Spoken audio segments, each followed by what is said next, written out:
Problem kali ini yaitu kendaraan Alphard. Ya, ketika dibuat jalan tuh bunyi gelodak-gelodak. Kebetulan ini yang bunyi bagian atas ya. Biasanya kalau Alphard yang tipe-tipe lama itu yang kena juga reksternya dan juga steering kolomnya. Biasanya yoke setirnya juga sudah keplek ya. Jadi ketika dibuat dihentak-hentakan pasti bunyi. Dan problem kedua yaitu dia tuh locknya aktif terus ya. Jadi ketika di on harusnya terbuka. Nah ini dia tidak bisa unlock. Jadi ketika tidak bisa unlock ini maka otomatis ECU mendeteksi bahwa ini abnormal dan mesin pun bakalan tidak bisa nyala. Yang pasti setir tidak bisa digerakkan. Kemudian kita lakukan pengecekan dengan scanner dan ternyata tidak ada diagnos trouble code ataupun DTC yang di output. Jadi kemungkinan besar ini bukan masalah electrical tapi mechanical. Hal yang pertama kita harus lakukan adalah kita lepas dulu main akinya, kemudian kita bongkar cover-covernya dan juga steering padnya ya. Lah ini juga kita lepas baut-bautnya, kita lepas baut setirnya ya. Kemudian selanjutnya kita lepas soket-soket dari airbag dan lain sebagainya. Setelah steering terlepas, kita lepas juga kabel spiralnya. Nah ini dia soket-soket dari kabel spiralnya guys. Lanjut.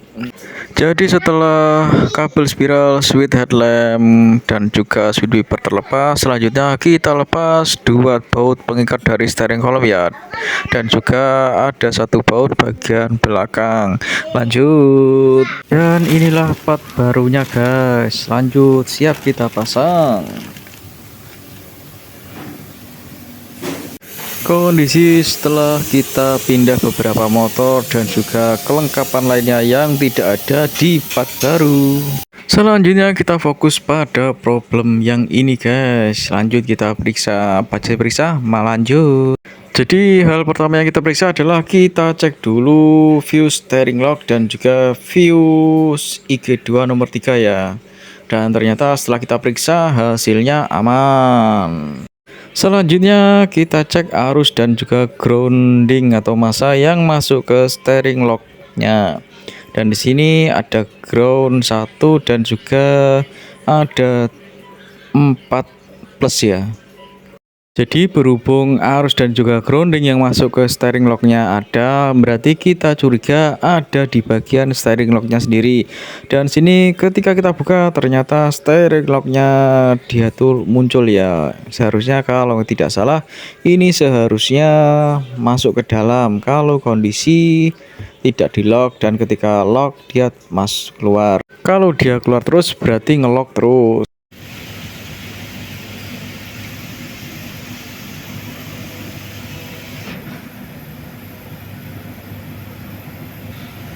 Nah, ini adalah kondisi setelah steering lock kita bongkar. Di sini ada motor dinamo dan juga ada beberapa komponen lainnya.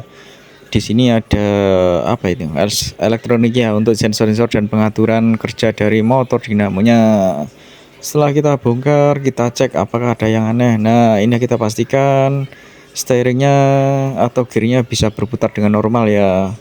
Nah, tapi ketika kita cek motornya, ternyata motornya cuma bisa berjalan satu arah, sedangkan seharusnya dia bisa dua arah ya, bisa putar bolak-balik. Nah, kemungkinan besar ini dia penyebab dari lock tadi tidak bekerja dengan maksimal.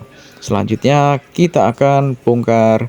Nah, ini adalah perbandingan dari motor lain ya, motor dinamo lain. Ini adalah motor dinamo dari power window, dia bisa bergerak ke depan dan belakang lah, sedangkan ini tidak bisa bergerak, dia hanya bisa bergerak ke satu arah saja. Pecah ya. Ini aman ya, kosong Aman. Oh, Nah, dua problem tadi akhirnya kita ketemu ya problemnya. Yang pertama bunyi tek-tek karena penyebabnya yaitu dari steering column-nya sendiri. Kemudian yang kedua yaitu ketika kunci kotak on, steering lock-nya ngancing terus ya. Ternyata dari motor, dari steering lock-nya itu rusak ya. Dan setelah kita lakukan perbaikan, kita rakit semuanya dan siap kita coba. Lanjut. Setelah kita uji coba beberapa waktu, untuk bunyi tek-teknya sudah hilang ya, dan untuk kondisi kunci kontak on itu sudah tidak ngelok, dan ketika kita matikan itu sudah ngelok kembali normal. Nah, untuk bunyi tek-tek ini sebenarnya ada beberapa komponen yang harus kita cek ulang ya. Biasanya tek-tek itu bisa disebabkan oleh steering racknya, bisa juga karena yoke steeringnya yang mulai oblak, dan bisa juga dari steering kolomnya. Maka dari itu kita harus pastikan satu persatu untuk penyebabnya. Apakah bunyinya di bawah, apakah bunyinya di atas, ataukah bunyinya ada di kedua-duanya. Oke, sekian konten kali ini. Jika ada kurang lebihnya mohon dimaafkan. Jangan lupa like, komen, dan subscribe. Terima kasih.